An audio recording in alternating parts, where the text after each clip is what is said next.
Greetings and welcome to In the Trees, the cannabis, gardening, and lifestyle podcast, highlighting methods, products, growers, and breeders from Maine, the East Coast, and beyond.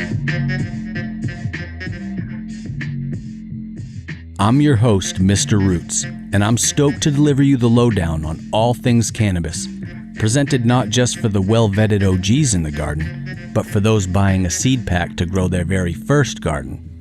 This show is especially for those buying their very first cannabis to try.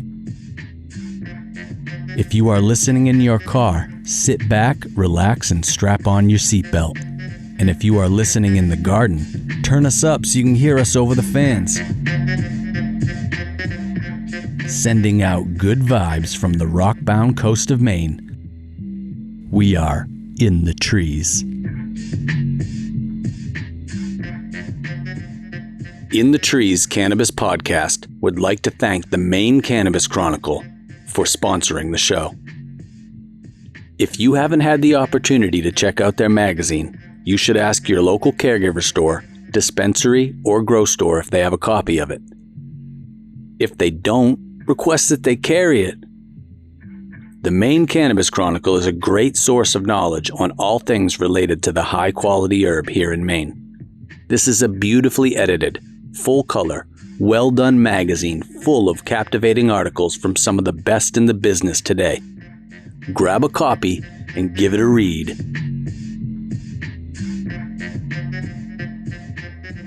This is episode 6 of In the Trees podcast. Today, we are joined by our first guest outside of our home state of Maine, my friend, the knowledgeable Dudeman from the great state of Michigan. But before we get into talking about regenerative cannabis growing and beyond organic garden practices, there is something I can't wait for you to hear.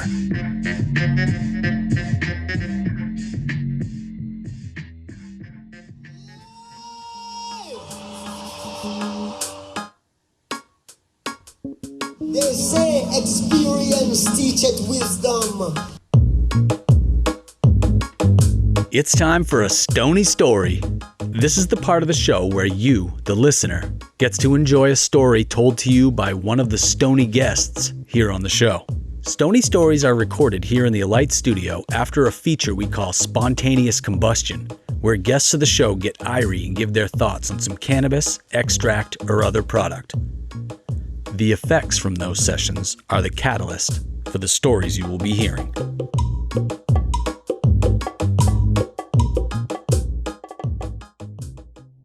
For this Stoney story, we are joined by Reed from Hiker Trash Cannabis Company, who took a good pull off some Rick's Pupil hash rosin from my friend Bang Melts. Reed is about to take you on an epic journey with his Stoney story. Enjoy.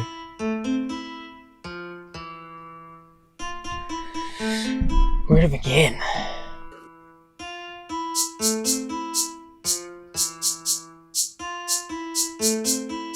I mean, I've got a lot of trail stories. I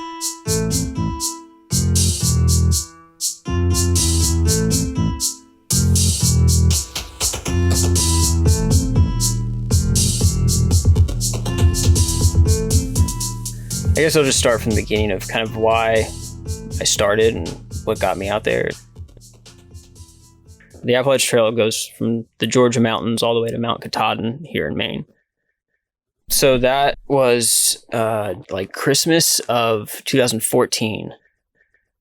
I was running a catering company and I was just kind of sick of what I was doing. I was living in downtown and just kind of tired of it, needed an escape. So I decided that I was going to hike the Appalachian Trail really last minute, just me and my dog. And then I ended up calling a buddy of mine to see what he wanted to do once I got done, if he wanted to join me on a road trip. And he was like, well, what are you doing in the next 6 months? And I said I was going to hike the AT, and he has no hiking experience, no equipment, nothing. So I gave him all my hand-me-down gear, and he came on and joined me. And I'm really thankful that he did, because when we first got out onto the trail, it was in Georgia. And when we first started, we had 18 inches of snow in our first 2 days out there. and it broke like Georgia state records for 50 years. This is 2015? Yep. Okay. Yeah, so I started February 22nd of 2015, and we made it maybe 9 miles in, and then we had snowfall. We're stuck for 2 weeks. Our stove broke. We ran out of all of our food. We had to rely on the kindness of others to just get water. Trail magic. Yeah, exactly. I mean, everything. And so we ended up running out of food.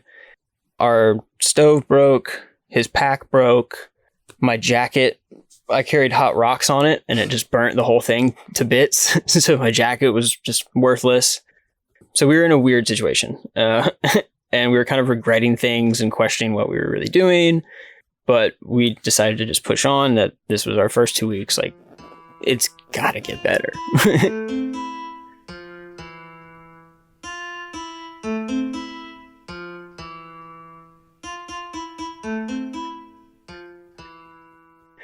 And we'd always heard of all this trail magic from other local communities and local hostels and stuff like that. And we ended up post-holing 14 miles through the snow.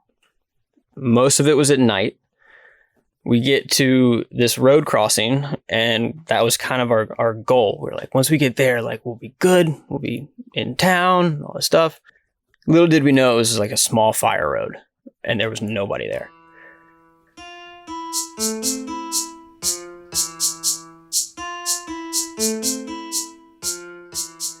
So, kind of disappointed. We look around, we're exhausted. The buddy who was with us was puking. He was like so worn out.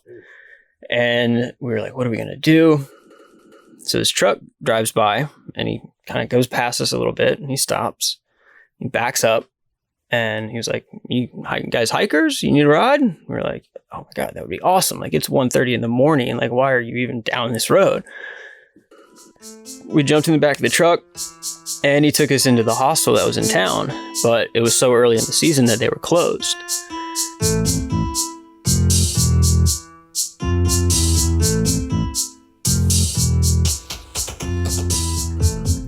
So we were like, all right, is there any chance that we could just like pitch our tent in the corner of your yard? Like, just, you know, we'll pay you like $20. Like, we just need a little space. And he was like, oh, like, no problem. So he took us back to his place. He ended up giving us all 3 hot showers. He cooked up 4 family-sized frozen dinner meals. Hungry mans. Yeah. He gave us a big old quart of some local homemade apple moonshine, a pound of local honey. He hooked up his camper and had the heat running. And we got to stay in the camper. And we slept in till like 10 the next morning. And then he took us to the hostel, and it was like a nice man. The best trail magic in the world. That's awesome. And especially after post-holing 14 miles. Yes. That's ridiculous. Yes. Oh my God. Gangsta, huh? Really sums up a motto that we learned really quickly in our first 2 weeks, that the trail will provide. That if you just go with the flow, kind of relax and breathe and just let things happen, that everything will fall into place and things will work out. And that's what made us through a lot of the trail.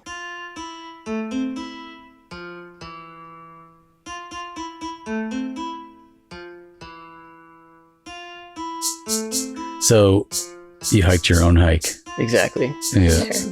That is a big, big motto.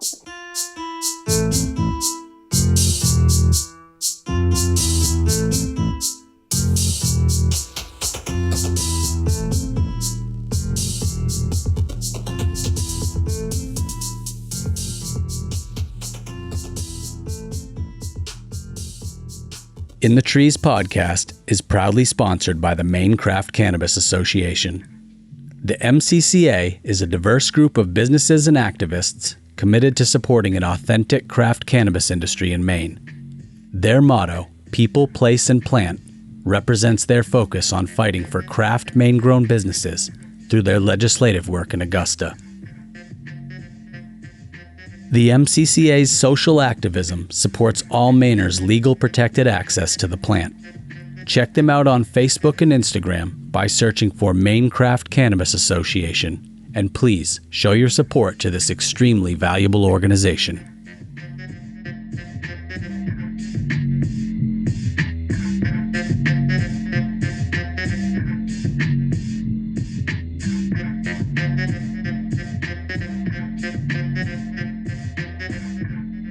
Hey, what's up? In the Trees podcast. I met Dudeman several years ago on one of a couple trips a year that I take to Michigan. He showed me around a farm that he was the lead grower at, and it was clear that he not only had a passion for regenerative soil-grown cannabis, but that his work behind the scenes of the modern-day social media-driven cannabis scene was a deep study into sustainability-focused cannabis production. For instance, he was pulling water from a well-stocked bass pond to a large patch of cannabis, all of which was planted directly into the ground with beautiful cover crop around it. A lot of that cannabis was from genetics that he had crossed and was working forward to stabilize for his own sun-grown production, utilizing beyond organic practices. Check out the show notes for this episode on our website, inthetreespodcast.com, to see one of the farms that Dudeman was the consultant and lead farmer at. The picture is from several years ago and was taken in July. Lots of monster cannabis plants. One of the plants in this picture was 14 feet tall with an 8-foot wide canopy in July. When I saw on Instagram that he was working some really cool companion plants into his living soil beds, as well as utilizing some interesting rainwater catchment methods, I asked if he would come on the show and talk to us about it. I also figured that since he was releasing a book, that In the Trees listeners would want to check it out. The title of Dudeman's book is Beyond Organic Cannabis: The Average Joe's Guide to Growing Cannabis, Hemp, and Marijuana. It is one that beginning growers, as well as advanced growers, can get a lot of helpful information from. There is a wealth of great cannabis gardening knowledge, as well as worksheets included to help growers develop SOPs for their garden. Dudeman also provides some real simple extraction recipes that you can use from home. To request a copy of Dudeman's book, you can direct message him on Instagram at Dr. Dudeman. There's an X in Doctor instead of C. Once again, that's at Dr. Dudeman. All right, let's get into it. Roll up a joint, put that torch to your banger, or pack a bowl. Then take a sip of some fresh, cool water. Because Michigan's own Beyond Organic cannabis grower Dudeman and In the Trees podcast are bringing the fire.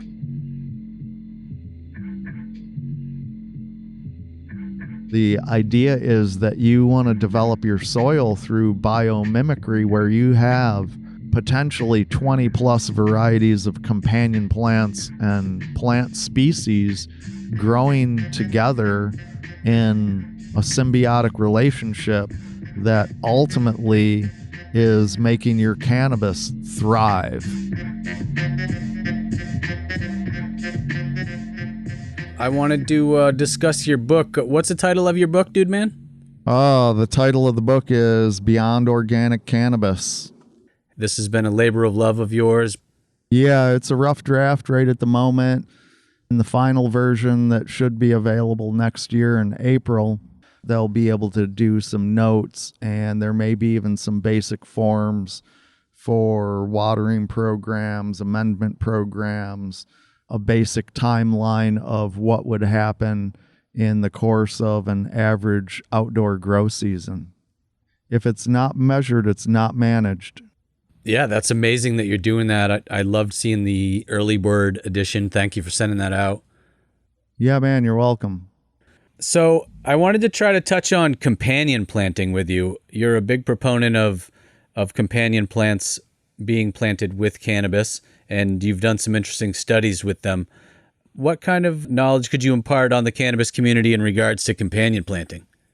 As far as companion plants go in a regenerative grow system or biomimicry, polyculture, living soil, even if it's a soil that you're only going to use one time, and maybe you're even going to be doing some transplanting, and that soil is ultimately going to go into a composting bin or a soil recycling program that you have set up. Those companion plants from square one are extremely important because they're what set up your soil microbiome. And the rhizosphere is the area that's right around root hairs. So when you have multiple species growing together, those rhizosphere are all intertwined. They all intermingle. So that really has a huge impact on a plant's immune system and health from the first moments after germination. So the faster and sooner you can develop that symbiosis of microbiology and plant biology, that's where the biochemistry comes in, and that's where the biophysics come in.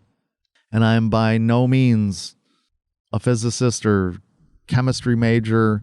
I simply have some weird ability to take information from people that are extremely intelligent in these areas and put it together and make it work.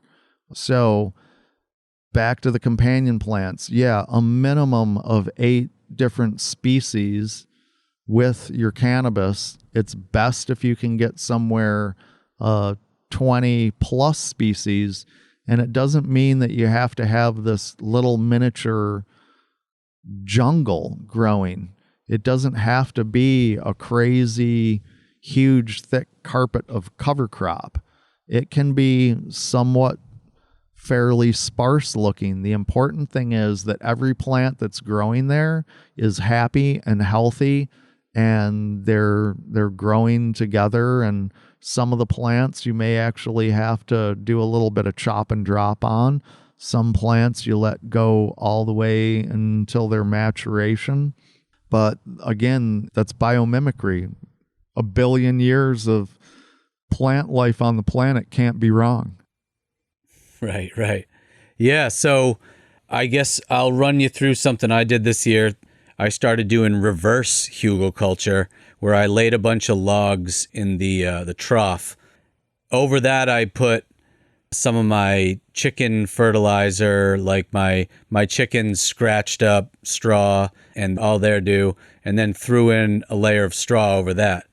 But in the mound rows, I have planted my cannabis deep down in, directly into the soil, but then above that, in the elongated mound, I did a ring of carrots or beets. Then the ring goes all the way around with marigolds, cosmo, nasturtiums, white clover and crimson clover.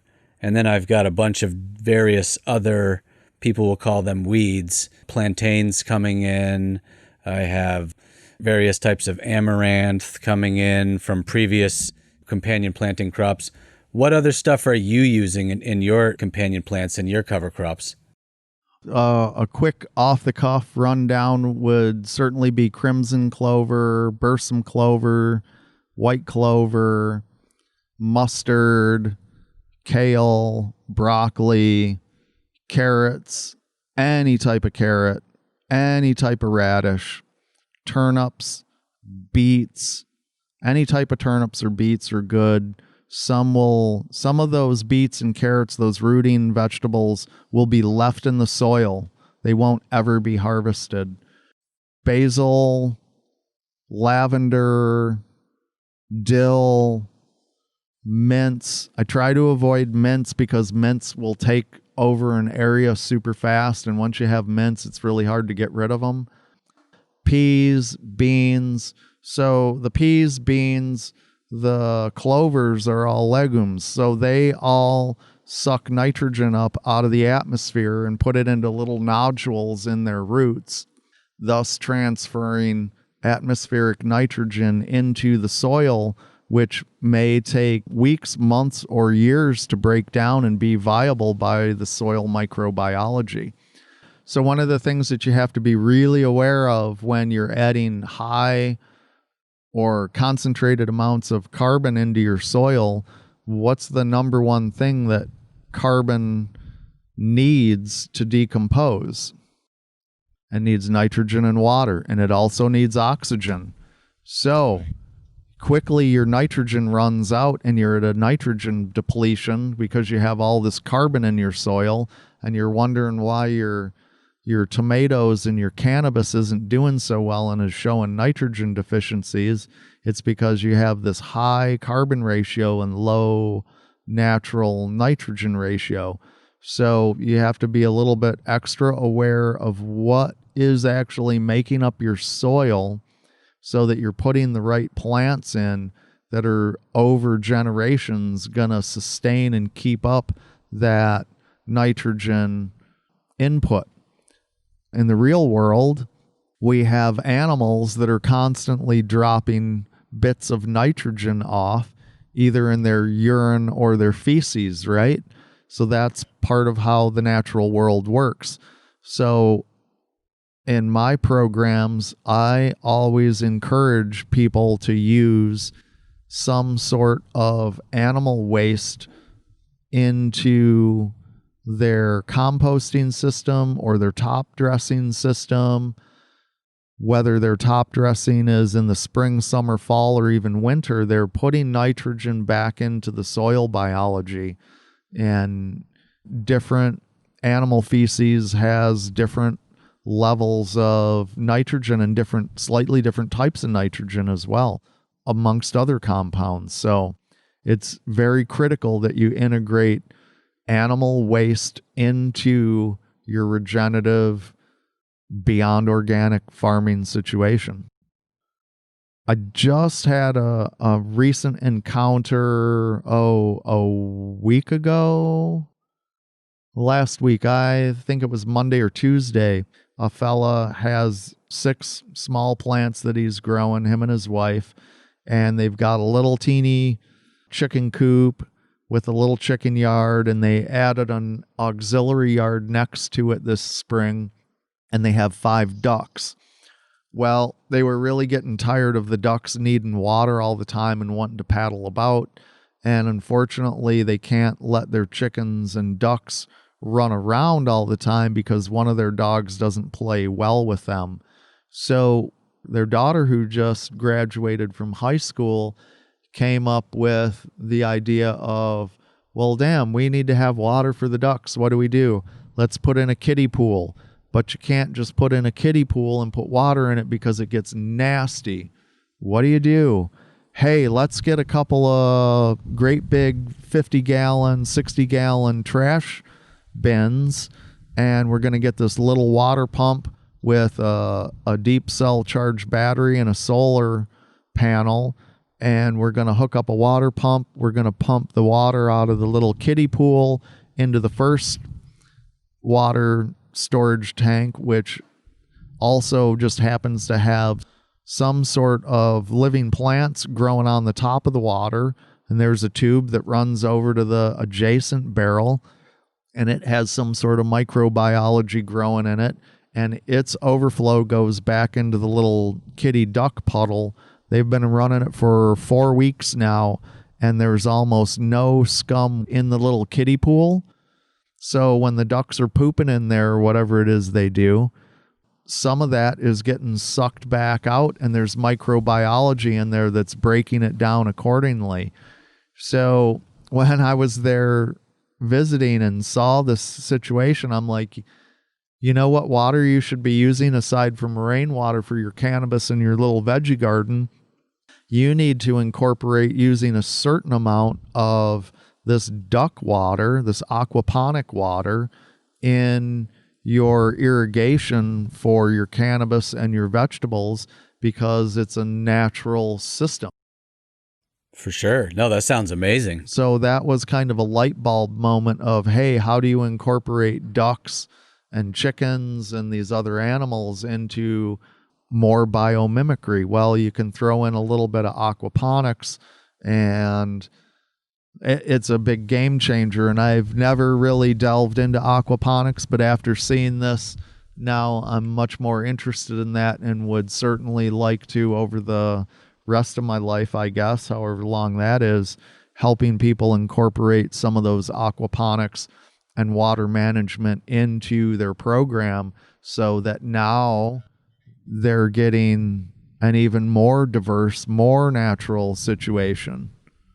Right. And I think this is a good time to touch on the inputs that the ducks are getting and how it's really good to be cognizant of feeding those ducks organic grains if you're feeding them grains, or also making sure that the plants that they're eating are organic so that the scat that they're dropping is organic for the plants that you're feeding. You are what you eat.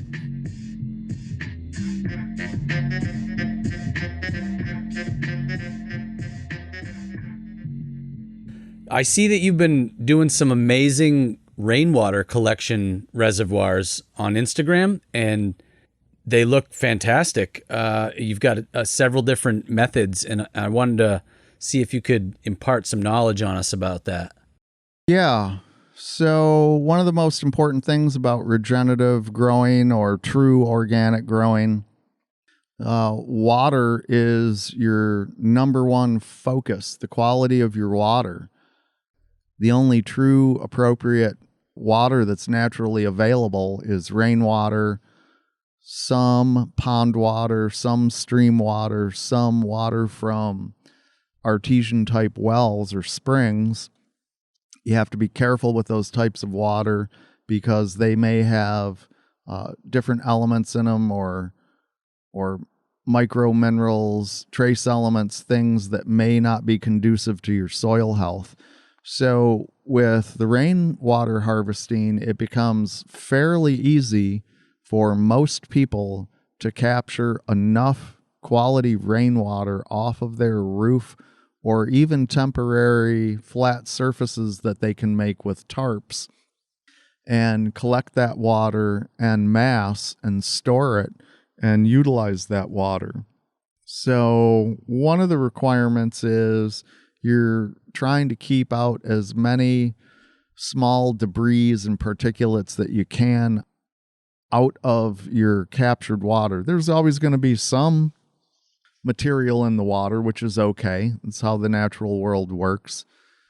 So you need to set up some sort of pre-filter, maybe over your gutters, your rain gutters, to help filter out larger items like leaves or seed pods from trees, even maybe bird feathers, things like that, who knows what, sticks, twigs. And then on your downspout system, you're going to hopefully have another filter element there that filters even more particulates out.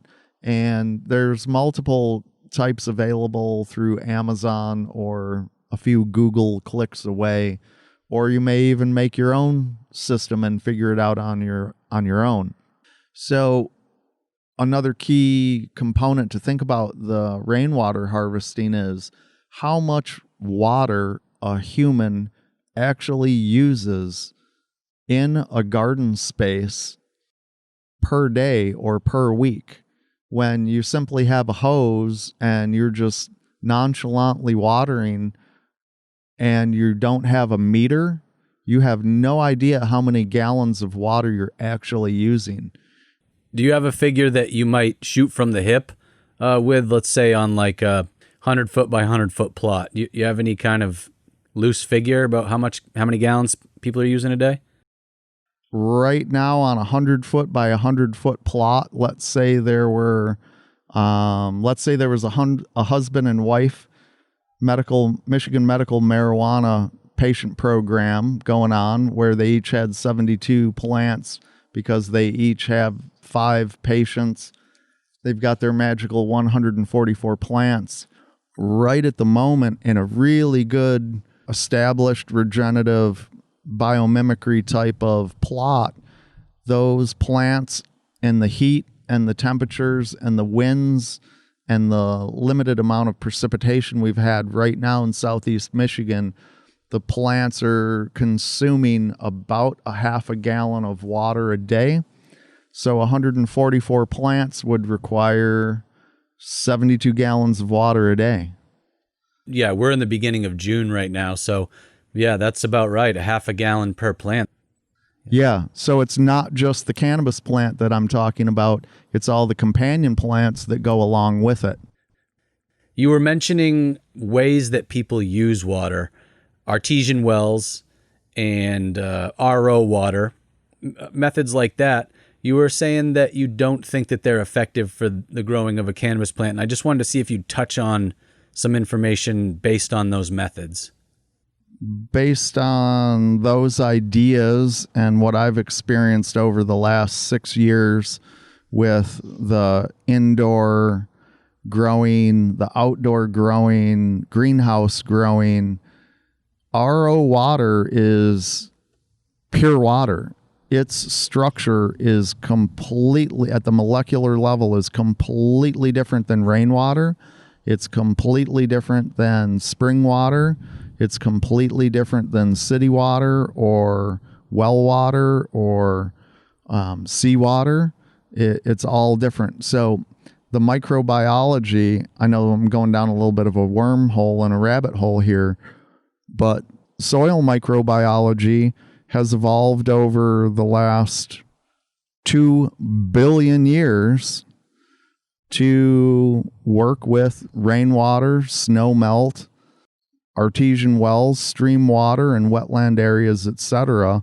The microbiology is not very compatible with the actual water structure of pure distilled water or RO water.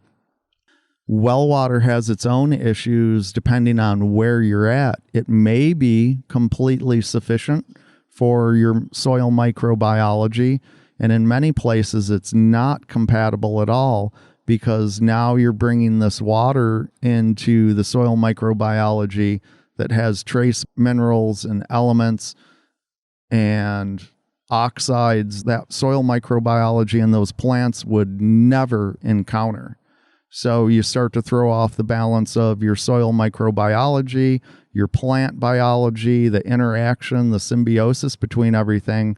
And now all of a sudden you may start having problems with your plants, and people will go, some people will say, oh, well, there's a magnesium imbalance, or the plants aren't picking up enough calcium. I need to adjust and I need to put these additives in, or I need to pH my water, when in reality, the entire problem could simply be the water source that they're using.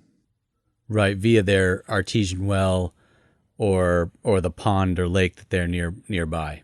Correct.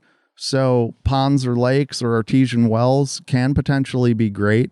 Usually most pond water is amazing. Let's go back to the rainwater. All life on Earth consumes rainwater. Plants, all plants on the earth use rainwater. The soil microbiology uses it. So you can't go wrong using it.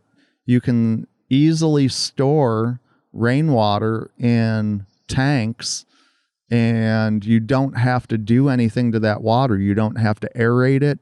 You don't have to treat it.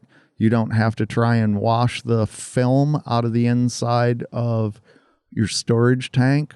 One of the requirements is that you want your storage tank in a highly shaded area where you get minimal or no sunlight. So you may actually have to devise some sort of protective cloth or tarp that covers up your rain harvesting tank and shades it, but still lets it stay cool at ambient air temperatures.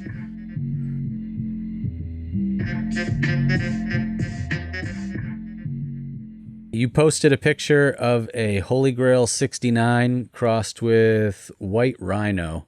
You and I have had some good discussions about acclimating genetics to the environment and biome of where you're going to grow them in sun-grown formats. How many generations forward is that particular cross in your Michigan soils? That is 4 generations in. Now there's some offshoots that other local growers are contributing into that genetic lineup. There's 4 different individuals working on their own version of that now. And since those are non-feminized seeds, they're able to have males and females, and they're developing their own phenotypes. And it's kind of surprising how some of those phenotypes have popped out. There's one individual who has actually got a phenotype out of 2 mother plants that were very short, very stout, what you would classically call an indica-like plant structure, very dark green leaves. And when they go into the bud phase, they end up getting some really nice purple tinges and hues. And it's the terpenes that you're smelling, that we're smelling off of them, are not the same, but they're very similar to the original mother plant. And what's interesting as well, the actual psychoactive effects and physical effects that people have experienced from those are very, very similar to the mother, but the plants themselves appear very different, and the smells are noticeably different, where a person smelling both side by side would not think that they were the same variety. To touch on and go back to the water premise there, I'm picturing this plant grabbing water from the earth, and the type of water that it pulls is dictated by what falls from the sky and also from the aquifer that exists below our feet in the soil. But the rain rejuvenates that aquifer, and when you put plants outside in the sunshine, they do tend to pray straight up to the sky and love that rain that falls on them, the foliage feed of the rain. I would say even more so than feeding plants from the root up. They really love that rain. Yeah, there's nothing greater than going out and looking at some plants the day of or the day after a rain, and you have some good sunshine. It may be partly cloudy. It doesn't matter too much if it's partly cloudy or overcast, but those plants pray so hard. They're stout. We were making some mental notes in a small hemp field 2 nights ago, Friday night. There were plants that all the same variety. There were plants that were praying really hard, and there were plants that were not praying. So we were having a little bit of a discussion of what could that be? Is it the water? Is it what's going on in the soil right there where that particular plant is? What is the difference? And we're talking about 180 hemp plants, basically all in the same highly sandy soil with virtually no companion plants. There's a picture on my Instagram that shows that. And, we're learning. I'm certainly learning how to grow in a very sandy soil right at the moment with a couple of farmers. You're learning the sandy soils of inland Michigan away from Lake Michigan. Way away from Lake Michigan. Yeah, southeast Michigan, Lenawee County and Jackson County, and 2 different types of sandy soil.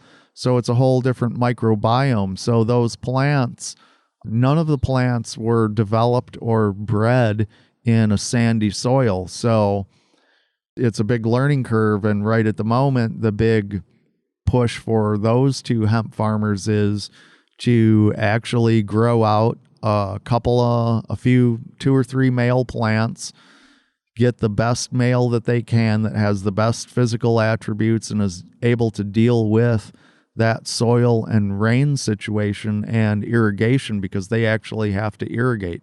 They have to irrigate.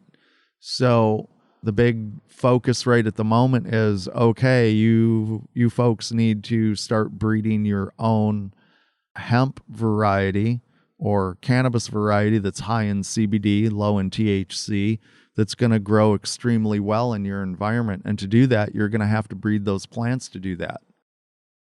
So you're looking forward a few generations, a few years to trying to acclimate their cultivars to the soil that they have being really sandy and leaching water, leaching nutrients. Yeah, absolutely. So this is 2020. So 20, 21, 22. So 2023, they should really start to see some amazing growth potential with their own cultivars, their own varieties. And the one interesting older farmer who's 81 years old, he's been a conventional farmer his entire life.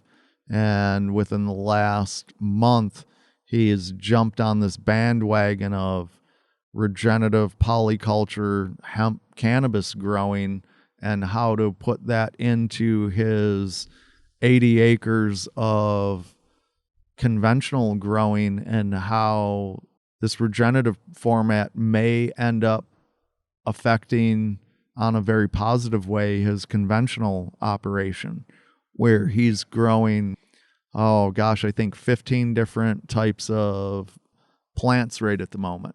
You're talking about corn and beans and maybe some squash and things like that, but also like an acre of cannabis? He's got strawberries, cabbage, sugar peas. He's got some green beans. He's got cherry trees, some peach trees, some tomatoes, and there's a small amount of sweet corn.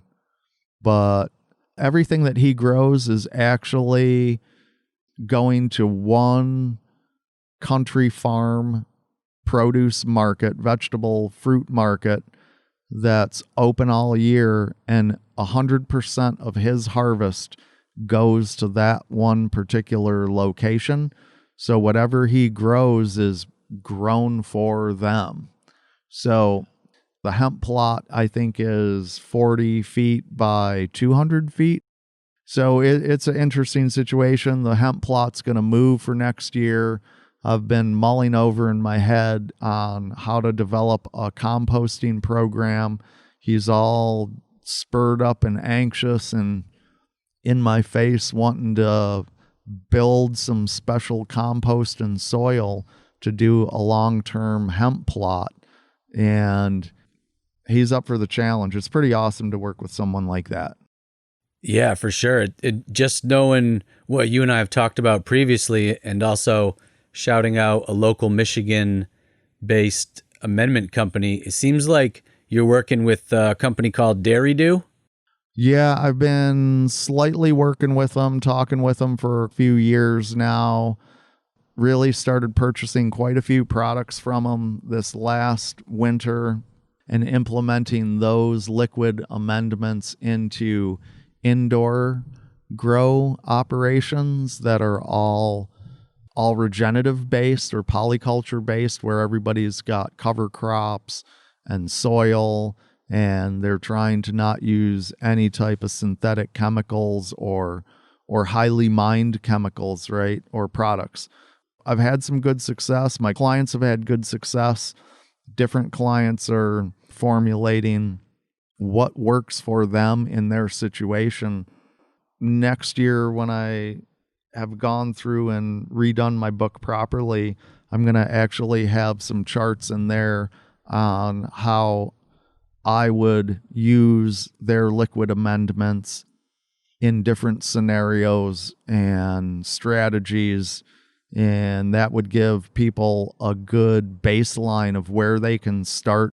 The idea is that you want to develop your soil through biomimicry, where you have potentially 20 plus varieties of companion plants and plant species growing together in a symbiotic relationship that ultimately is making your cannabis thrive.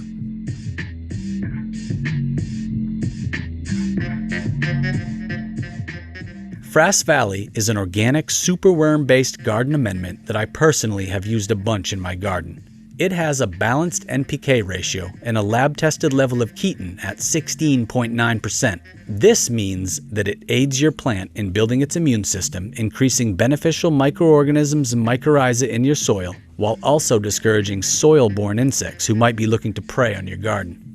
If you are looking for an amendment that will help you grow strong plants, check them out at Frass Valley on Instagram or go to their website frassvalley.com to order some today. Listeners of the show receive 10% off their orders by using the code words "in the trees" at checkout.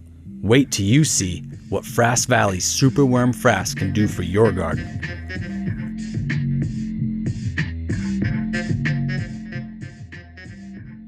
Thank you all for tuning in to episode 6 of In the Trees podcast. I hope you all enjoyed this episode. What a great Stoney story and some high knowledge about companion planting and rainwater harvesting. I want to say thank you to Reed from Hiker Trash Cannabis Company for his story, to Dudeman for imparting some great grow knowledge, to the In the Trees podcast team for the creative works and fun times, and to the young lion himself, my 12-year-old son, who made the fresh beat for this episode. Wait until you hear what we have in store for you next show. Save some head stash. Please visit our website, inthetreespodcast.com, for bonus audio and video content, including more Stoney stories, our well-loved blog, and behind-the-scenes features unaired on the show. We want to say thank you to everyone who has helped spread the word about In the Trees podcast, as well as the amazing guests that we have on the show. Please subscribe to our YouTube channel, rate and review us on Apple Podcasts, or download us on Spotify. Your support is greatly appreciated. If you would like to become a patron for In the Trees to show even more love and support, you can click the Donate tab on our website, which is linked to PayPal and Venmo, or you can look us up on Patreon under In the Trees Podcast and feel free to donate to the show. In the Trees Podcast is a labor of love, and our team is committed to providing you a quality show. We are so grateful for your show donations and Patreon support. They allow us to continue providing fun and educational podcast episodes like the one you just listened to, and maybe get some better mics and equipment for the studio.